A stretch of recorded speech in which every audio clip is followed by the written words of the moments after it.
by FMCG majors when they introduce new products so that when they launch their existing brands. While undertaking such campaign, rural relations collects feedback and provides handwritten replies to any queries with the help in strengthening the relationship further.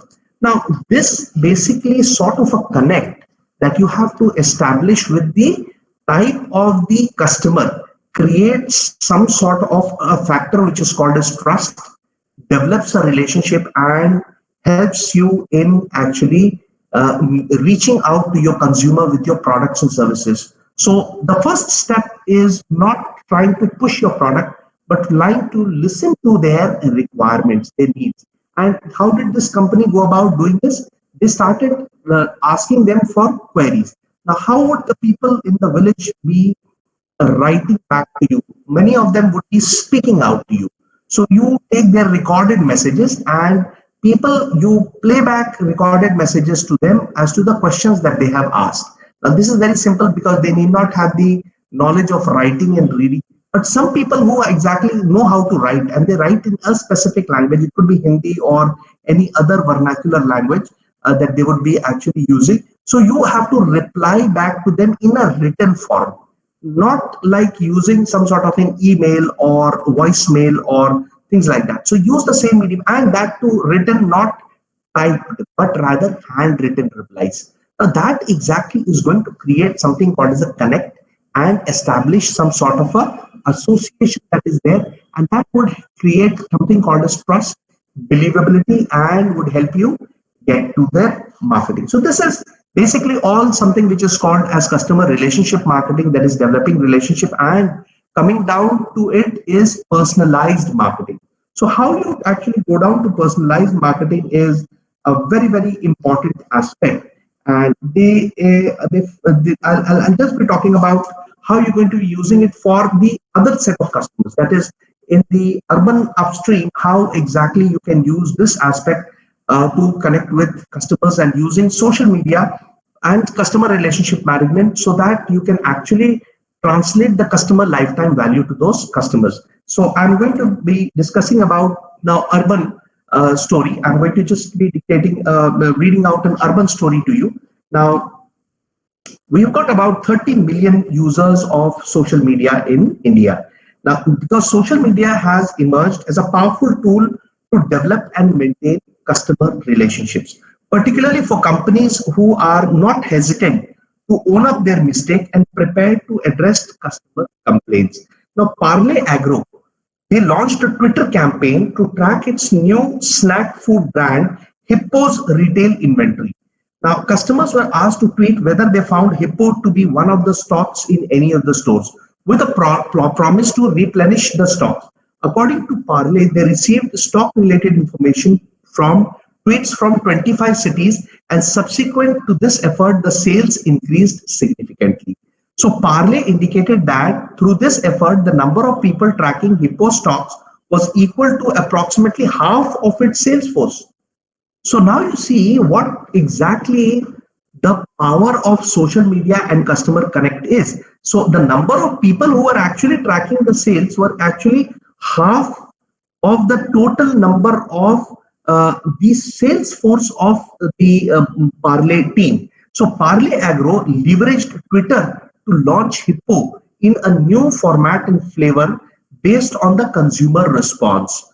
Future Group owned eZone also has adopted social media in its customer relationship company's Facebook page. The company, like eZone, uses networking sites like Facebook and Twitter to follow customers' reactions, complaints, and trends. On the basis of their analysis of discussion of these sites, these companies, they redesign their products, display, their store layout, and promotional offers. Now, such efforts result in stronger relationships with customers. So effectively, you see, connecting with your customer is a very, very important aspect, because that will help in understanding their expectation, and you can only give them the right type of offers when exactly you know what their level of expectation is. So any sort of a product plus beyond their expectation is going to give them satisfaction, customer delight, and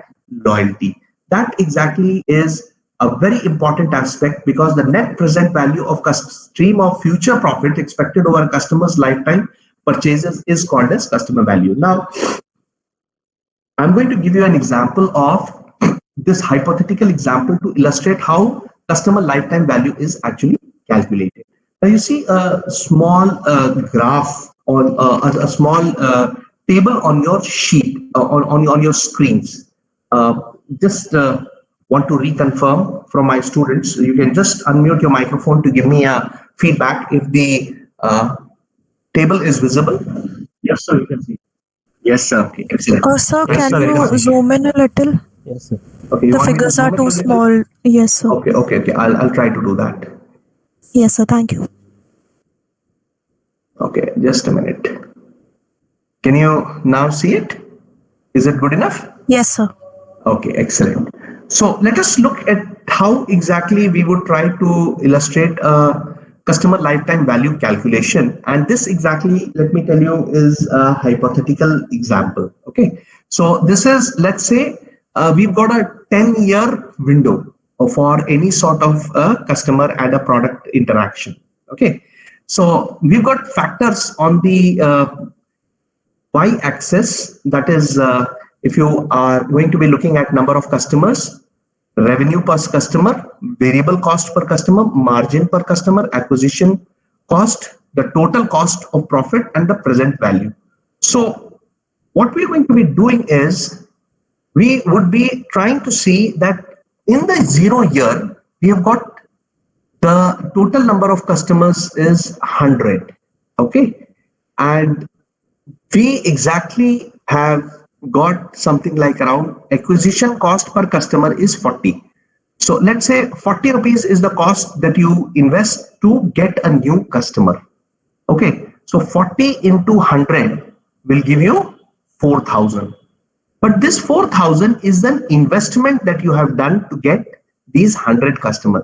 So definitely it actually translates into a loss, because you're getting no revenue from these customers. You're not getting any sort of margins or anything of that sort. But technically it is coming down to a huge cost of getting these 100 customers, and that exactly translates to 4,000 rupees worth of loss. So the present value is minus 4,000. Is this clear? Yes? Yes, sir. Oh, Yes, sir. excellent. Now, Yes, you know sir. law of diminishing returns. You must have studied it in economics, or you must have studied in managerial economics. They must be teaching you this. So effectively, I will explain it with a very simple example. I would not go down to the technical details of this. Probably your economics teacher might do a good job out of it. But I happen to be a marketing teacher, but I would try to teach you economics from a marketing perspective. Suppose you're thirsty. Okay, and it's very hot day. You want to have a glass of water. So the first, you're very thirsty, like you hadn't had water for the whole day. So let's say, for example, if I give you one glass of water, you're going to take and gulp it down, right? So that is something like, this is your thirst. Next, what happens is you're still thirsty, and then you say you would like to have another glass of water. Now, this time, what happens is you're not going to probably drink it full, but you're going to take, you're going to just have 90% of the water is what you're going to take. And but after some time, you still feel thirsty, but now you're not as much thirsty as you were in the starting. So you take about this as the size of the consumption of the water that you take. That is the third glass of water, you take about 80% of it. Now, what happens is after about half an hour or so, you feel still you can actually take in is something like about the 72% of the glass of water that you took. And then you took something like around. So this is how your thirst is going to get diminished over a period of time. Okay.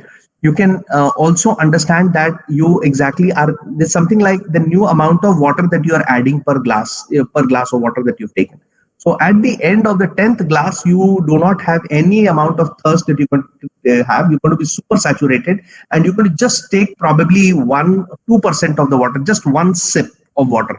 So if I give you these 10 glasses of water and I ask you to drink over a period of time, so definitely you'll find a diminishing return that is going to be there. That exactly is visible in this sort of a trend where the number of customers over a year have been decreasing over a period of it. You're not going to have about 100 customers every year. So it is going to slowly decline with the new number of customers that you're going to add is going to lessen and lessen every year. So let's say, for example, the first year you added about 100 customers, acquisition cost was this. Now, next year, you're going to just have 90 customers. Okay, now there is no acquisition cost. Why? Because 10 customers would have actually left of this 100.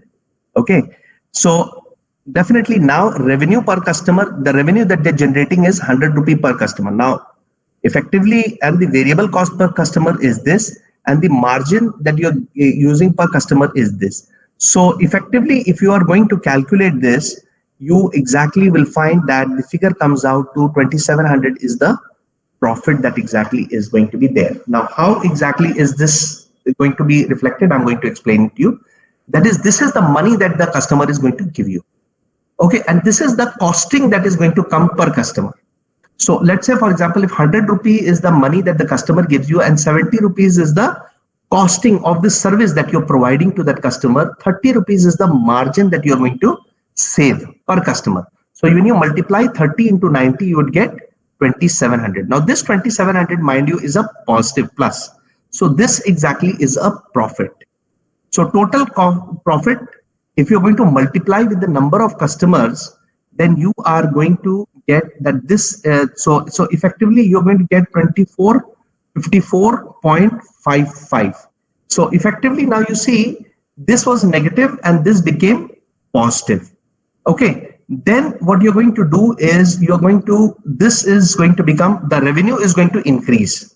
So over a period of time, the number of customers would be decreasing, but the revenue per customer would be actually increasing. So now you've got 110 and 72. So we subtract this, you get 38. 38 into 80. So if you're going to get something like around 30.40. Okay, 3040 is the total amount of cost or profit that you're going to get. Now, present value, you must have done something called as PVIF, present value interest factor, or future value interest factor. That is when you discount that price to today's price. That is, in future, you're going to get this value, but what is the value in today's term? So tomorrow, whatever is the value you're going to get, today's value is going to be different from tomorrow's value. So effectively, if you're going to get tomorrow some more money, today's value, if you discount, you're going to get the present value, which will be lesser than this value. Now you will study this factor of present value interest factor and future value interest factor in your accounting and in your quantitative classes. So you will understand this aspect. I will not be detailing you how did you get this present value, because this is actually a factor, a discounting factor from the future value. You understand just this context. So this will basically serve. The moment you understand the present value interest factor and the future value interest factor and how to discount it to the present value, that is something that is worth that amount tomorrow. What is going to be the worth today? That is, you can forecast 2700 rupees in future is going to be 2454 as of now. So effectively, the present value of that amount of money in future is going to be this amount of money.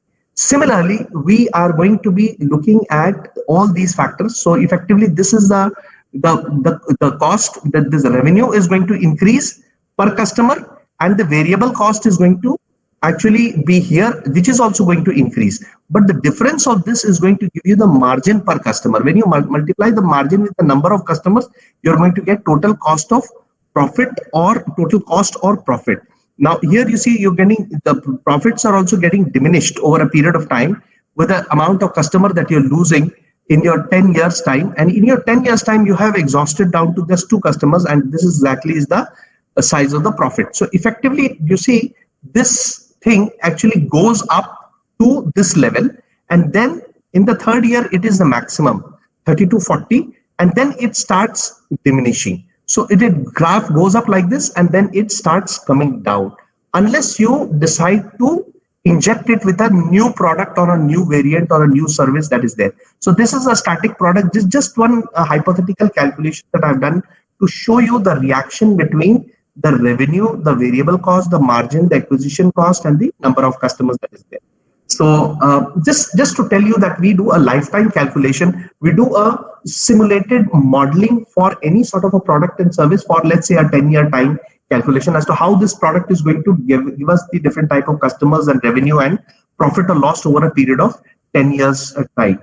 Now this is towards managing the aspects which are there. Now this is the retention rate, 60%, 70 margin multiples.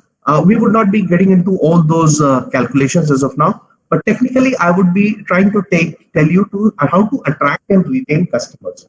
Now I was discussing about something called mobile number portability, the program which exactly has been given by government, so that if you're not satisfied, the telecom regulatory authority, the TRAI, has said that in case any sort of a service provider is not giving you the type of service that you want, you exactly can retain your number, that is the cell number, and you can migrate to another player who exactly is providing you a better service. Now that exactly is something which is called as churn or defection, which exactly is very common. So mobile number portability is an example of the churn which exactly is there. So effectively, but the marketer's job is to stop the customer from migrating from his services to a competitor service. So what exactly, how do you go about reducing the defection or customer churn? Now we try to define and measure the retention rate, that is how many customer we are able to contain or sustain. Then then we would try to do identify what are the causes why customers are leaving our products or services, and then we compare the lost, that is the customer's lifetime value, to the reducing this defection rate. So what exactly, how do we, the lost customer lifetime value, what is the customer value that you will lost, and how exactly to reducing the defection rate. So if we are able to control defection, how much amount of investment we need to do to control this defection that is happening from our product or brand, and how do we compare it with the lost customer lifetime value. So this is basically how we would be going about trying to do this. Now, how do you have the retention dynamics of the marketing funnel? Now, this is a very important aspect which customers, attracting and retaining customers. That is, how do you attract and retain customers? Now, you say this is the target market on the left hand side. That is the one with the pinkish color. And then you have the yellow color, that is target market, and then people who are aware of it. That is, I have heard of the brand. So if you have a survey like this, a question like this, I have heard of the brand. So that means you are aware. Then I'm open to try the brand, but I have not done so. It could be, let's say, open to trial. Then trial, that is non-rejection. I have tried the brand and would like to use it again, but I have not done so, in the past.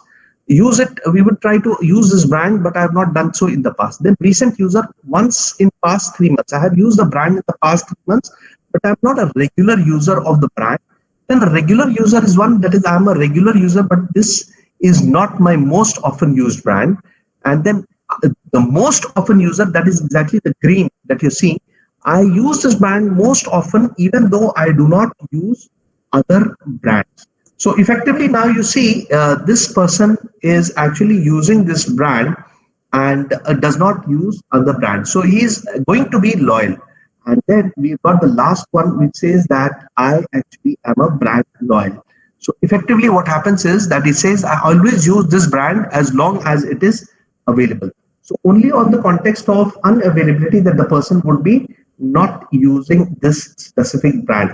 So this figure actually shows what exactly the main steps to attracting and retaining your specific customer. Now, it's a sort of a funnel, as you can see. On the left-hand side, it is very, very large. On the right-hand side, you have it very narrow.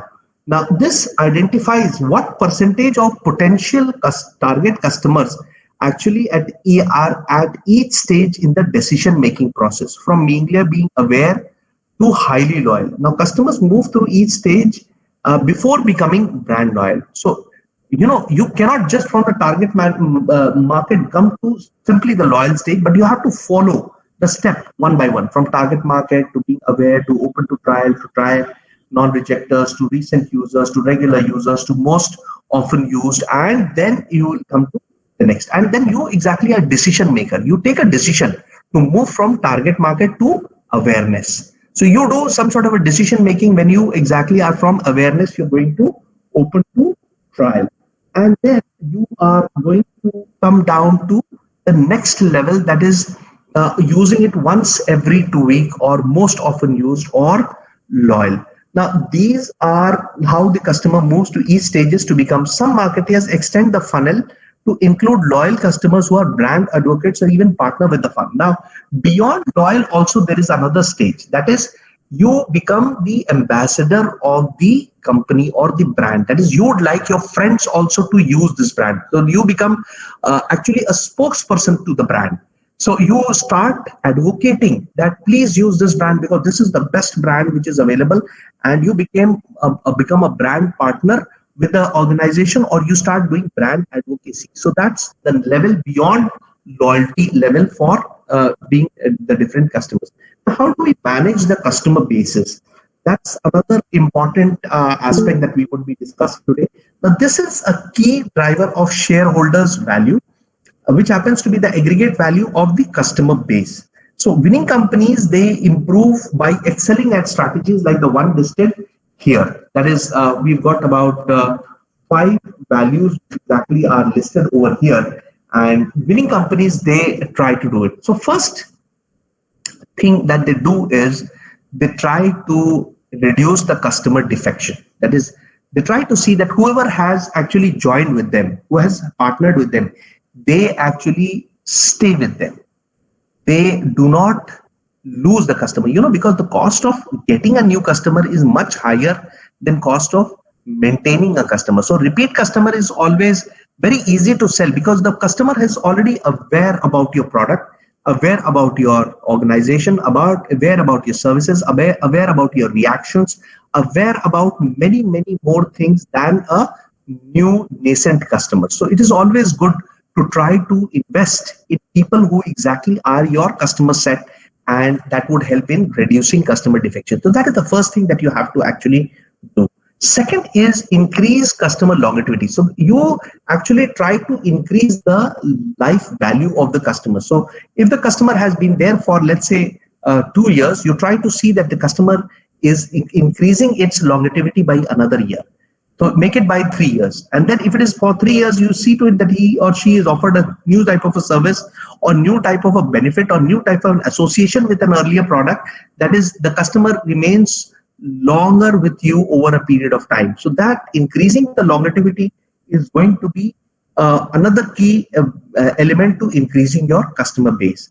Then share of wallet and cross upselling.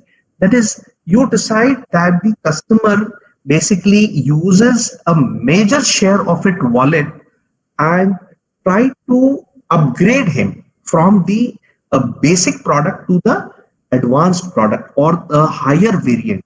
So basically, you try to take a larger share of his wallet share and you don't leave. Then you terminate the low profit customer. I've already said that people who exactly are low profits should be tried to be removed so that they do not eat away into your profit share. So you have to, at the end of the day, focus on high profit customers, reduce defection, increase longevity, take a higher share of the wallet, and then go about terminating low profit customers, and high profit customers have to be focused on. So these are basically the 5 strategies that organizations should be doing in order to manage their customer base. So you have to actually end up interacting closely with customers, develop a loyalty program, and create some sort of an institutional tie. So you see, today when you are deciding to go to buy a product, many of the products are called as, they have got clubs. That is, let's say, for example, if you are going to buy any sort of a product or a service, you basically are tied up with their clubs or their social network groups or their association. They ask you to register your product or service. When you try to register, they ask you for certain details in terms of your demographics, like, for example, where you are located, what you do, how exactly is it, what is exactly your birthday, is it your anniversary, when were you born, where are you located. Oh, there's so many common questions. What exactly is the type of yes, I can hear some background voice. Somebody ended up unmuting themselves by mistake. Please mute it. Please mute your microphones. Thank you. I would request you to please mute your microphones. This is for the interest of the entire class. Somebody by mistake has unmuted their microphones. I would request you to please mute it. Mute your microphones. Thank you. So we would be looking at how exactly we intend to be looking at building loyalty. Now, towards building loyalty, you have to interact closely with customers, develop certain loyalty programs, and also create certain institutional ties. Now, these marketing activities are required for creating loyalty. Now, a specialized community of consumers and employees whose identifications and our activities focused around brands. Here you see motorbike, and this is Harley Davidson, right? So we exactly would like to create a community around a product. So anybody who exactly is a Harley Davidson fan understands that there exactly is a sort of a institutional branding that happens, a specialized community of customers and employees whose identification and activities are focused around the brand. Now, I'm going to give you an example here in the context of a product like um, I would be trying to tell you about a product called as Shubh Yatra with Extra Power Fleet Card by Indian Oil. I would be giving you this Indian example wherein you have got a fuel which is called as Extra Power Fleet of Card. Extra Power Fleet Card, which is being given by the Indian Oil. Now here, Extra Power Fleet Card is actually creating some sort of an interaction with customers and developing a loyalty program for customers, because this exactly is for truck drivers, for people who exactly are fleet owners, and they exactly have a number of trucks, and they would be taking these trucks would be taking cargo from one part of the country to the other. So Extra Power had decided to come up with something which is called as Indian Oil Fleet Card. Now, what exactly this is all about, I'll just be discussing in this small caselet. The refueling of vehicles during long trip represents a major difficulty for fleet owners. So entrusting a large amount of cash to vehicle drivers creates safety and security issues. So petroleum majors in India have designed fleet card programs that address this issue with to reinforce the relationship with the fleet owners. So Indian Oil's program is called Extra Power, whereas Bharat Petroleum brand is called as Smart Fleet. Now, essentially, these smart card-based solutions provide prepaid and credit facilities to fleet owners and companies, enabling cashless purchase of fuel and lubricants from designated petrol outlets. Fleet owners, upon registration in the company, are issued vehicle-specific cards.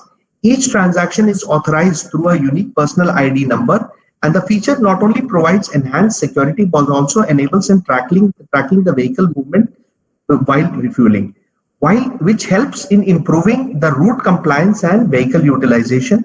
Extra Power offers personal insurance, accident insurance cover to as added incentive.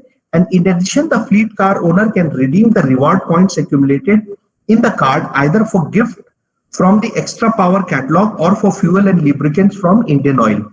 The program is supported by the extensive retail coverage of Indian Oil and web-based solution provided by fleet owners. The design of the loyalty program not only adds value to the fleet owners but also strengthens customer relationships with the company. So this is how brands are actually connecting with consumers and creating a community. So effectively, this aspect it tries to create some sort of aspects with brand loyalty per se. Now, there are basically three aspects towards characterizing the brand community. First is a consciousness of kind, a sense of feeling connected with the brand, company, product, or other community members. The second is shared rituals, stories, traditions that help you to convey the meaning of community. And the third is a shared moral responsibility of duty or the duty of both the community as a whole and the individual community members. So I think with that we will close this session for the day because it's about 12:55. We were supposed to have a 50-minute session. It started with 12:05 to 12:55. Thank you for the day. We would be continuing tomorrow with the same aspects of brand building, creating customer value and relationships. So that's about it for the day. If you have anything to add, you can unmute on your microphones and speak up, else we will be falling off for the day. Thank you, sir. Okay, welcome.